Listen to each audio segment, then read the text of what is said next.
Bonjour à tous, aujourd'hui on va réviser le chapitre 1 de géographie, espace et paysages de l'urbanisation, géographie des centres et des périphéries.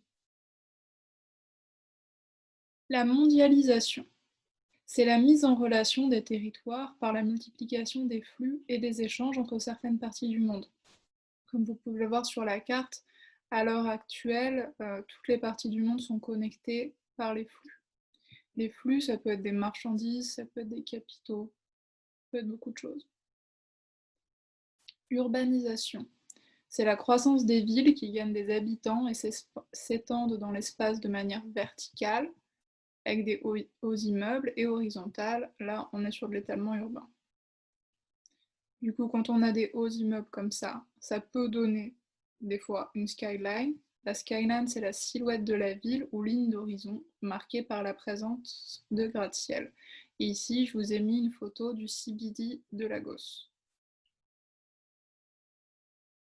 Du coup, l'urbanisation, c'est aussi l'étalement urbain, donc quand le paysage il s'étend de façon horizontale. L'urbanisation, c'est les deux, hein. C'est et l'étalement urbain et au niveau vertical qu'on a de hauts immeubles. L'étalement urbain, c'est le processus de diffusion continue de la ville au détriment des espaces ruraux environnants. Là, vous voyez, c'était Lagos en 1929. Lagos était uniquement urbanisée sur une partie, la partie vraiment ouest de l'île de Lagos. Vous voyez, là on voit bien que c'est une île qui n'a été habitée que sur l'ouest. Alors qu'en 2014, regardez, toute l'île est prise, l'île Victoria aussi, et ça s'étend considérablement sur le continent, et c'est de plus en plus le cas. L'exode rural, c'est la migration massive des habitants des campagnes vers les villes. Ce n'est pas l'urbanisation, c'est l'une des causes avec l'accroissement naturel de l'urbanisation. Pas confondre les deux notions.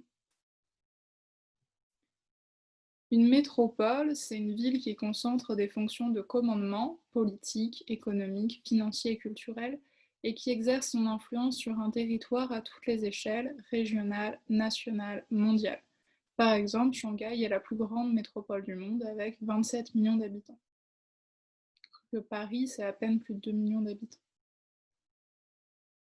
Une mégapole, c'est une très grande ville avec ses agglomérations, on peut aussi dire une ville avec son aire urbaine, peuplée par au moins 10 millions d'habitants.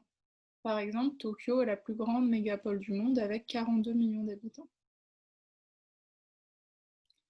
L'agglomération, du coup, parce qu'on vient de voir qu'une mégapole, c'était une ville et ses agglomérations. Donc une agglomération, c'est un ensemble de bâtiments suffisamment proches, définis comme une ville-centre, au sens administratif, assortie de ses banlieues, qui sont des entités administratives incluses dans la continuité urbaine s'il y a lieu.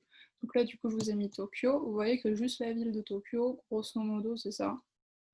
Et là, vous voyez des agglomérations, qui sont des villes, hein.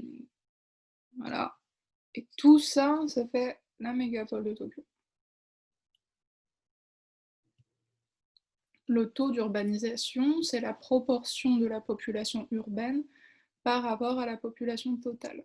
Donc là, on voit, quand on regarde la part des urbains par continent, que le taux d'urbanisation, il monte, il monte, il monte énormément. Et c'est notamment flagrant en Asie et en Afrique. On est passé d'à peu près 15% en 1950 à, je regarde 2020, ça va être là, à 50% vers 2020. Une ville fragmentée, c'est une ville où les habitants vivent dans des quartiers séparés selon leur richesse ou leur origine ethnique. Donc là, comme on peut le voir sur cette photo, on voit ici des bidonvilles au premier plan. Et là, on voit un quartier des affaires, donc plutôt riche, en arrière-plan. D'accord? Il n'y a pas énormément d'habitants dans un centre d'affaires, hein, je précise. Par contre, derrière le centre d'affaires, dans le centre, dans le cœur historique de Lagos, là, on va avoir déjà des habitants.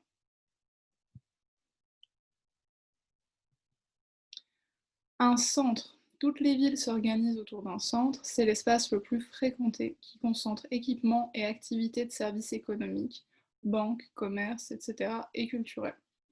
Un centre, au niveau du paysage urbain, on va avoir un quartier historique ou très récent avec la skyline. Donc, par exemple, à Lagos, le centre, c'est l'île de Lagos, en fait, avec d'un côté le cœur historique et aussi le CBD, le quartier des affaires. Au niveau des activités et des fonctions, un centre, c'est des activités et des fonctions commerciales, touristiques, résidentielles, économiques. Quartier des affaires, CBD, Central Business District, à peu près, au niveau de l'accent. C'est le quartier des affaires et le lieu d'implantation des sièges sociaux, d'entreprises et d'établissements financiers, banques, assurances. Son paysage est caractérisé par une skyline. C'est pour ça que je vous ai remis la même photo du CBD de Lagos que celle que j'avais utilisée pour vous montrer la skyline. C'est vraiment comme ça qu'on voit généralement un CBD dans une aussi grande ville. Une périphérie, c'est une zone urbaine située autour d'un centre et plus ou moins bien reliée à celui-ci. Donc là, le paysage urbain d'une périphérie, ça peut être très divers selon le niveau de vie des habitants, ça peut être des immeubles collectifs, des bidonvilles, ça peut être des quartiers riches, des quartiers pauvres, ça dépend pas de ça. Au niveau des activités et des fonctions, dans la périphérie, ça va être résidentiel, donc quartier aisé, intermédiaire, populaire, ça dépend pas du niveau de richesse encore une fois. Il peut aussi y avoir au niveau économique et les activités et fonctions commerciales, ce sera plutôt des centres commerciaux. Là, on voit un bidonville, on voit le bidonville de Makoko à Lagos. Un bidonville, c'est un ensemble d'habitations construites illégalement avec des matériaux de récupération. Un quartier résidentiel, ça aussi, hein, ça fait partie de la périphérie. La périphérie n'est pas toujours un bidonville, d'ailleurs il y a des villes où il n'y a pas du tout de bidonville sur la périphérie. Là, le quartier résidentiel, je vous ai mis une photo d'Ikoyi à Lagos. Et ça, c'est un quartier riche. Enfin, une mégalopole, c'est un espace urbanisé formé de plusieurs agglomérations dont les banlieues et couronnes périurbaines s'étendent tellement qu'elles finissent par se rejoindre, et cela sur de longues distances. Exemple, mégalopole américaine, mégalopole japonaise, mégalopole européenne.